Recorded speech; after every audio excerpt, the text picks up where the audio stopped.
Welcome to jalebi cuisine.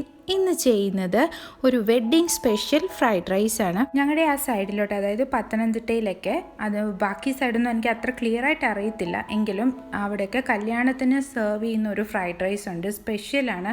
അതിൻ്റെ പ്രത്യേകത എന്ന് വെച്ചാൽ അത് ഏത് കറിയുടെ കൂടെയും മാച്ച് ആവും എന്നുള്ളതാണ്.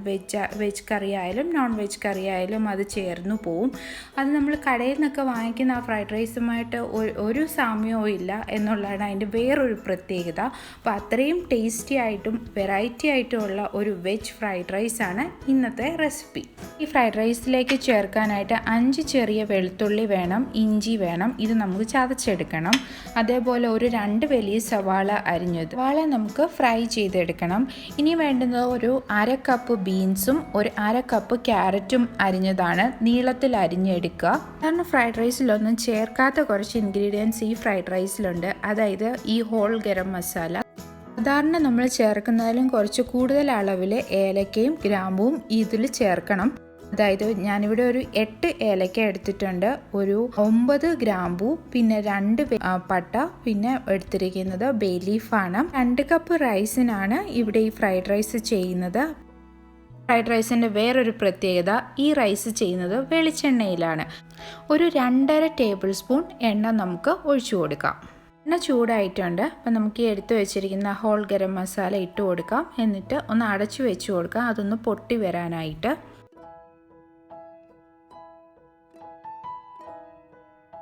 ഇനി നമുക്ക് റൈസ് ചേർത്ത് കൊടുക്കണം. ഞാൻ ബസ്മതി റൈസ് ആണ് ഇവിടെ യൂസ് ചെയ്യുന്നത്. നല്ലതുപോലെ കഴുകിയെടുക്കുക, എന്നിട്ട് ഒരു 1/2 മണിക്കൂർ കുതിർത്ത് വയ്ക്കുക. വെള്ളം നല്ലതുപോലെ ഊറ്റിക്കളഞ്ഞെടുത്ത റൈസാണിത്. എന്നിട്ടാണ് ഇതിപ്പോൾ ഈ എണ്ണയിലേക്ക് ഇട്ട് കൊടുക്കുന്നത്. അത്യാവശ്യം നല്ലതുപോലെ വെള്ളം പോയിട്ടുണ്ടെന്ന് തന്നെ ഉറപ്പ് വരുത്തുക, എന്നിട്ട് എണ്ണയിലേക്ക് ഇട്ട് കൊടുക്കാവൂ, അല്ലെങ്കിൽ എണ്ണ പൊട്ടിത്തെറിക്കും. അരി എണ്ണയിലൊന്ന് നല്ലതുപോലെ വഴറ്റിയെടുക്കണം. ഒരു മീഡിയം ഫ്ലെയിമിൽ ഇട്ടിട്ട് വേണം ഈ കുക്ക് ചെയ്യേണ്ടത്. 3 മിനിറ്റ് ഒന്ന് വഴറ്റിയെടുത്താൽ മതി. ഇനി ഇതിലേക്ക് ഒരു 3 ഗ്ലാസ് വെള്ളം ഒഴിച്ചു കൊടുക്കാം.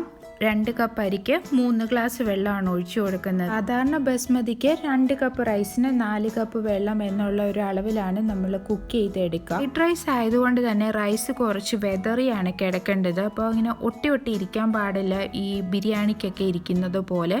അപ്പോൾ അതുകൊണ്ട് തന്നെ ഇതിൽ 3 ഗ്ലാസ് വെള്ളമേ ചേർക്കാൻ പാടുള്ളൂ, കൂടുതൽ ചേർക്കരുത്. ഇനി ആവശ്യത്തിന് ഉപ്പൂടെ ഇട്ട് കൊടുക്കാം. എന്നിട്ട് നല്ലതുപോലെ ഇളക്കിയതിനു ശേഷം നമുക്ക് ഈ റൈസ് ഒന്ന് അടച്ചു വെച്ച് വേവിച്ചെടുക്കാം. ഈ റൈസ് ആകുന്ന സമയം കൊണ്ട് സവാള വറുത്തെടുക്കാം. നല്ല ചൂടായ എണ്ണയാണ്, അതിലേക്കാണ് ഞാൻ ഈ സവാള ഇട്ട് കൊടുത്തത്. അതേപോലെ ഈ സവാള ഒരു ലൈറ്റ് ബ്രൗൺ കളർ ആകുമ്പോൾ തന്നെ കോരിയെടുക്കുക. അപ്പോൾ അത് ഇരുന്ന് ആ ഒരു പെർഫെക്റ്റ് ബ്രൗൺ കളറിലേക്ക് ആയി കിട്ടും.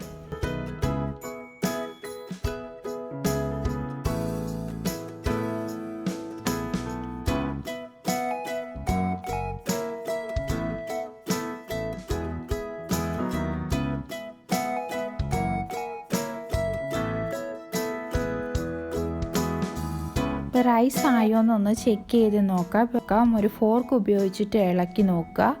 ഇതിൽ കുറച്ച് വെള്ളമുണ്ട്, അപ്പോൾ നമുക്കൊരു 2 മിനിറ്റ് കൂടെ കുക്ക് ചെയ്തതിന് ശേഷം ഓഫ് ചെയ്യാം. റൈസ് ഇവിടെ പെർഫെക്റ്റ് ആയിട്ട് കുക്കായിട്ടുണ്ട്. വെള്ളമൊക്കെ ശരിക്കും വറ്റി. ഇപ്പം നല്ല വെതറി കിടക്കുന്ന റൈസാണ്. അതേപോലെ ഈ ഏലക്ക ഗ്രാമ്പും ഒക്കെ നിങ്ങൾക്ക് എടുത്ത് കളയാവുന്നതാണ്. നമ്മൾ ഇനിയും ഈ റൈസിനെ ദം ചെയ്യുന്നുണ്ട്, അതായത് ക്യാരറ്റും ബീൻസും ഒക്കെ ഇട്ടിട്ട് ഇതിനെ ഒന്ന് ദം ചെയ്തെടുക്കുന്നുണ്ട്. ഒരു ടേബിൾ സ്പൂൺ എണ്ണയാണ് ഒഴിച്ചിരിക്കുന്നത്. ഇത് സവാള വറുത്തെടുത്ത എണ്ണ തന്നെയാണ്. അതിലേക്കാണ് ഈ ഇഞ്ചിയും വെളുത്തുള്ളിയും ചതച്ചത് ചേർത്ത് കൊടുക്കുന്നത്. ഞാൻ പറഞ്ഞ അളവിൽ കൂടുതൽ ഇഞ്ചിയും വെളുത്തുള്ളിയും എടുക്കരുത്. നമുക്കൊരു ഫ്രൈഡ് റൈസ് ഒക്കെ അല്ലേ, അപ്പോൾ അത് മുന്നിട്ട് നിൽക്കാൻ പാടില്ല. അതുകൊണ്ട് വളരെ കുറച്ച് ഇഞ്ചിയും വെളുത്തുള്ളിയും ഉപയോഗിക്കാം. വെളുത്തുള്ളിയൊക്കെ ഒന്ന് മൊരിഞ്ഞിട്ടുണ്ട്. അപ്പോൾ നമുക്ക് ക്യാരറ്റും ബീൻസും ഇട്ട് കൊടുക്കാം.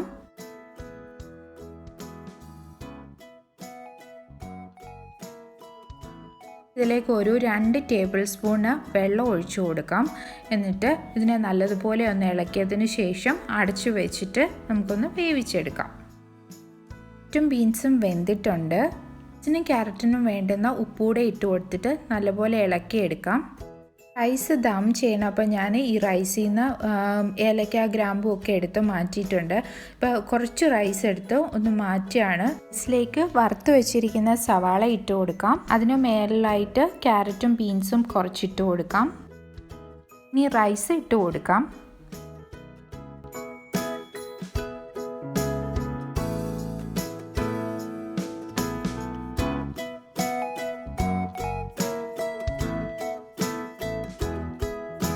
ലെയറായിട്ടാണ് റൈസ് ഇട്ട് കൊടുത്തത്. അങ്ങനെ ഇവിടെ ലെയർ ചെയ്ത് എടുത്തിട്ടുണ്ട്. ചെയ്യാനായിട്ട് അടച്ചു വയ്ക്കുക, എന്നിട്ട് ലോ ഫ്ലെയിമിൽ ഇട്ട് കൊടുക്കുക. അങ്ങനെ ഒരു 10 മിനിറ്റ് വയ്ക്കുക. അതിനുശേഷം നിങ്ങൾക്ക് സെർവ് ചെയ്യാവുന്നതാണ്. ഞാനിവിടെ ഈ അടപ്പിന് മേളിലായിട്ട് അതിലൊരു ഹോളുണ്ട്, അതൊരു പേപ്പർ വെച്ച് അടച്ചു കൊടുത്തിട്ടുണ്ട്. ഫ്രൈഡ് റൈസ് റെഡി ആയിട്ടുണ്ട്. നല്ല മണമാണ് വരുന്നത്. ആ ഏലക്കയുടെയും ഗ്രാമ്പൂവിൻ്റെയൊക്കെ ആ മണം ഉണ്ടല്ലോ, നല്ലൊരു റിഫ്രഷിങ് മണമാണ്. കൊതി വരും ശരിക്കും ആ ഒരു മണം കേൾക്കുമ്പോൾ തന്നെ. അപ്പോൾ നിങ്ങൾക്ക് ഇഷ്ടമുള്ള കറികളുടെ കൂടെയൊക്കെ സെർവ് ചെയ്യുക. ബെസ്റ്റ് നോൺ വെജ് കറി ആണെങ്കിലും വെജ് കറിയുടെ കൂടെയും സൂപ്പറാണ്. നല്ലൊരു പനീർ കറിയോ അല്ലെങ്കിൽ ഒരു ചന്ന കറിയോ ഒക്കെ ഉണ്ടെങ്കിൽ, അല്ലാതെ വെള്ളക്കടല കൊണ്ട് നല്ലൊരു കറിയൊക്കെ ഉണ്ടാക്കിയിട്ട് ഇത് സെർവ് ചെയ്യാവുന്നതാണ്. വളരെ ടേസ്റ്റിയാണ്. റൈസ് തയ്യാറാക്കി നോക്കുക. വളരെ ഡിഫറെൻ്റ് ആയിട്ടുള്ള ഒരു ഡിഷാണ്. അപ്പോൾ തയ്യാറാക്കി നോക്കുക. വീഡിയോ ഇഷ്ടപ്പെട്ടാൽ ലൈക്ക് ചെയ്യുക, ഷെയർ ചെയ്യുക, കമൻറ്റ് ചെയ്യുക. അപ്പോൾ വീണ്ടും കാണുന്നത് വരെ ബൈ ബൈ. Thank you.